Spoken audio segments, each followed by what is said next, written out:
Bonjour, voilà, donc on se trouve ici en Samarie, on se trouve dans le territoire d'Éphraïm, c'est le territoire qui avait été partagé et échu à Josué. Donc c'est pour ça qu'on voit dans le bas l'endroit où il y avait le temple ici à l'époque. Donc entre Moïse et le temple qui a été construit par Salomon, pendant 350 ou 400 ans, le temple a été ici monté et à l'intérieur il y avait donc l'arche de l'Alliance amenée par le peuple ici. Donc il y avait Élie, le sacrificateur, qui officiait justement à l'époque où Anne est venue prier dans le temple et elle a reçu la réponse à sa prière. Dieu lui a donné le jeune Samuel qui a grandi ici dans le temple, juste en bas. Là, on peut voir que les dimensions n'étaient pas immenses. C'est à peu près les dimensions du tabernacle au désert qui ont été reproduites pour pouvoir avoir des endroits où on vivait, où on officiait dedans, dirigé par les sacrificateurs. Anne a eu la réponse à sa prière.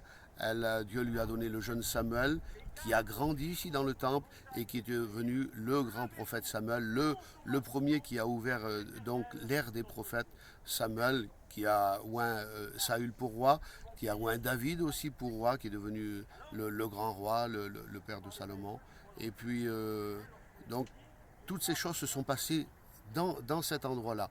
On a quitté le sud avec Beersheba qu'on a vu il y a quelques jours, la mer morte, on est remonté, passé à Jérusalem et maintenant on part vers le nord, donc vers la Samarie où beaucoup de belles histoires que nous partageons dans nos églises ou quand on lit la Bible, nous les retrouvons, ces histoires qui sont passées ici dans ce territoire. Le peuple d'Israël est passé par ici puisqu'il est resté un minimum 400 ans dans cet endroit et beaucoup plus par la suite. Jésus est passé par là, il nous a dit qu'à plusieurs reprises il devait passer par la Samarie parce que plus loin on va trouver la ville de Sichem qui s'appelle Naplouse aujourd'hui.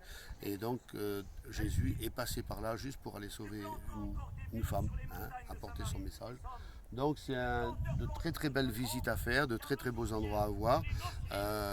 On vous invite à venir en Israël dans un prochain voyage. Peut-être cette parole que l'on partage en Israël l'an prochain à Jérusalem. Pourquoi pas cette parole pour vous? Vous verrez tous ces beaux endroits de vos yeux. Vous pourrez mettre des images sur toutes les histoires que vous lisez dans la Bible. Dieu vous bénisse.